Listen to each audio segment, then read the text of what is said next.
Mon vieux, c'est toi. Wow, c'est hilarant. Daniel, combien de temps ça fait, hein? Environ 8 ans depuis la fac. Et tu es devenu exactement comme je le pensais. Fauché. Je t'ai même vu prendre le bus. Mec, c'est tellement triste, mon pote. Le bus me suffit.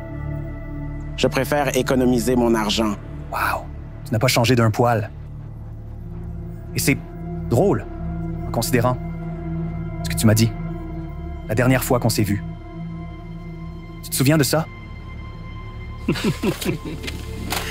Tu vois, c'est ce qui arrive quand on achète des trucs bon marché. Ça casse.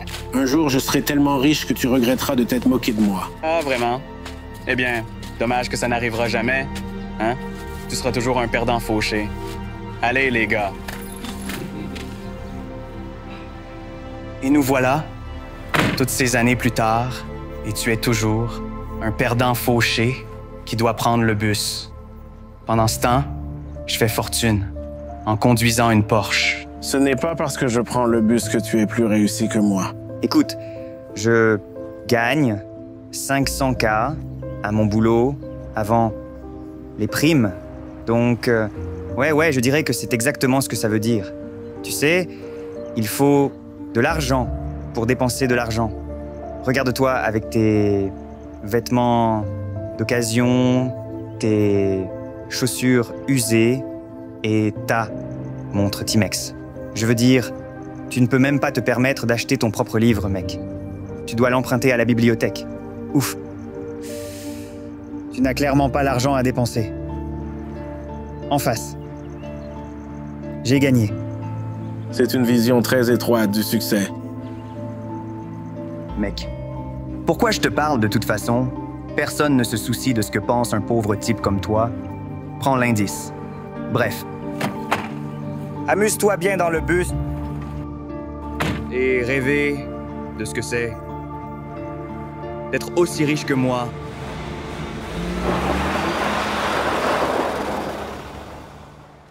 Oui, celui-ci est sympa.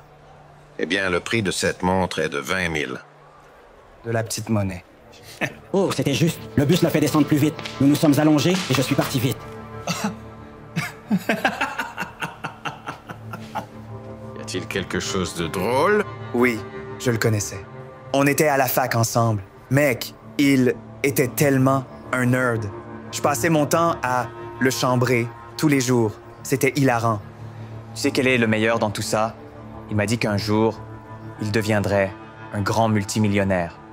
Mais maintenant, il travaille juste ici, au centre commercial. C'est pas triste, ça? Je prends la montre, mais je veux la porter en sortant du magasin. Bien sûr. Puis-je voir votre poignet? Non. Je veux qu'il me la mette au poignet et ensuite, je veux qu'il m'encaisse. Sinon, je sors et votre magasin perdra un client très lucratif, c'est-à-dire moi.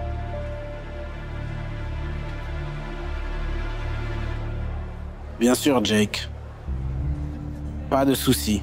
Et je vais payer avec ça. Le type de carte exclusive que vous n'oseriez même pas rêver d'avoir. Tu sais, tu ferais mieux de t'y habituer, Daniel. Parce que je vais revenir chaque semaine et te faire regarder. Pendant que je dépense le genre d'argent que tu avais juré d'avoir. Vas-y. Mais si tu continues à dépenser pour des montres et des choses qui ne comptent pas juste pour te vanter, tu seras fauché plus tôt que prévu. Continue à le dire encore. C'est juste un conseil financier de base. À suivre si j'étais toi. Et pourquoi je prendrais des conseils financiers de quelqu'un qui n'a même pas son propre argent? Hein? Je vais te dire. Pourquoi tu ne te contentes pas d'encaisser mes Rolex et moi, je vais continuer à empiler les billets? D'accord.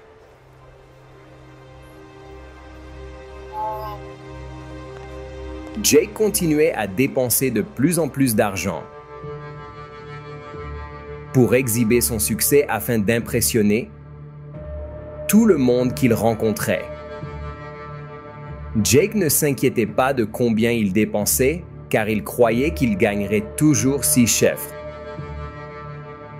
au moins jusqu'à ce qu'il soit licencié. Les fêtes de Jake et ses nuits à se vanter l'ont amené à manquer échéance après échéance, jusqu'à ce que son patron en ait finalement assez. Sans économie, Jake ne pouvait pas se permettre le loyer de son appartement en penthouse.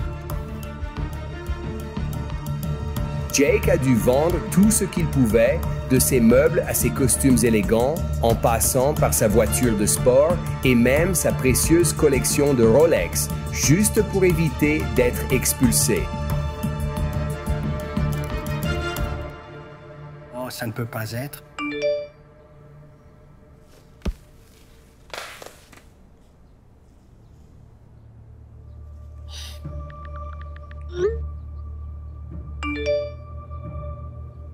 Oui. Oh, merci Seigneur.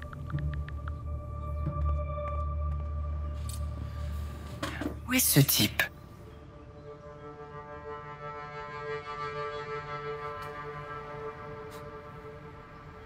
Wow. Tu sais, je ne savais pas que le bus allait jusqu'à ce quartier. Eh bien, si. Qu'est-ce que tu fais ici, de toute façon? Tu sais, les prix par ici sont un peu au-dessus de tes moyens. En fait, j'attends quelqu'un qui est censé me vendre sa voiture, ainsi que quelques montres Rolex.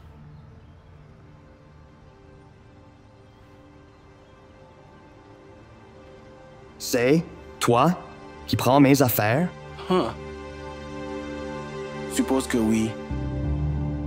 Je ne comprends pas, pourtant.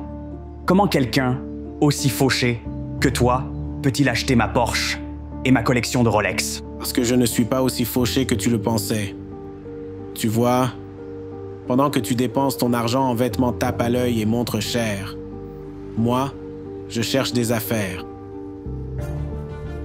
Au lieu de dépenser des centaines de milliers de dollars pour un actif qui se déprécie comme une voiture de luxe, j'ai dépensé 50 pour un abonnement de bus. Pendant que tu faisais la fête et dépensais ton argent, moi, j'économisais le mien. Et j'investissais dans des choses qui prennent de la valeur, pas qui en perdent. Tu vois, je suis millionnaire. En fait, multimillionnaire. Tu sais quoi? En fait, j'étais déjà millionnaire. Le jour où tu te moquais de moi chez le bijoutier. Ah, vraiment? Si c'est le cas, pourquoi travailles-tu au centre commercial? J'aime travailler pour l'un d'eux. Mais surtout, je fais toujours mes recherches. Tes recherches? Pourquoi? Acheter ce centre commercial? Oh, je vois. Donc, tu as acheté le centre, c'est ça? Investir dans l'immobilier commercial, c'est ainsi que je fais passer des millions à des centaines de millions. Non, pas question.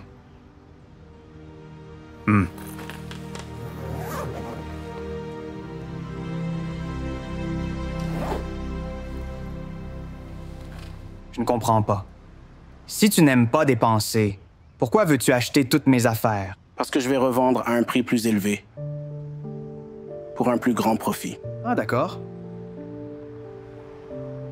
Alors, je ne vais pas te les vendre. Qu'est-ce que tu en dis? Allez, Jake. On sait tous les deux que tu dois me vendre. Ah, vraiment? Pourquoi dis-tu ça? C'est une simple déduction. Tu ne vendrais pas ces articles à moins d'y être obligé. Ce qui signifie que tu fais face à un manque d'argent inattendu, probablement à cause de la perte de ton emploi.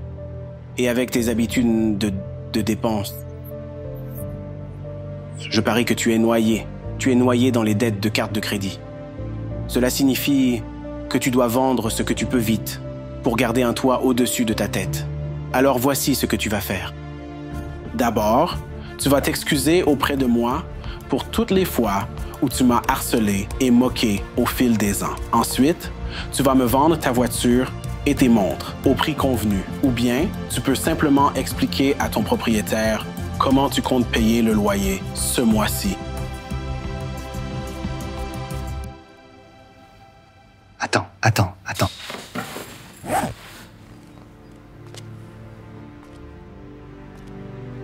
C'est d'accord. D'accord? Et regarde. Je suis désolé pour tout ce que j'ai dit et fait.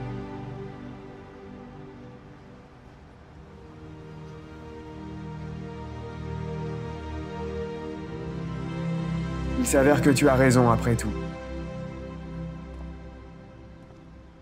sais, je serais plus qu'heureux de t'aider à mettre tes finances en ordre. Si tu es prêt à arrêter les dépenses frivoles. Vraiment? Bien sûr. C'est-à-dire, si ça te va de recevoir des conseils d'un perdant. Le bus. Je suis plus que d'accord. Merci, mec. J'apprécie vraiment.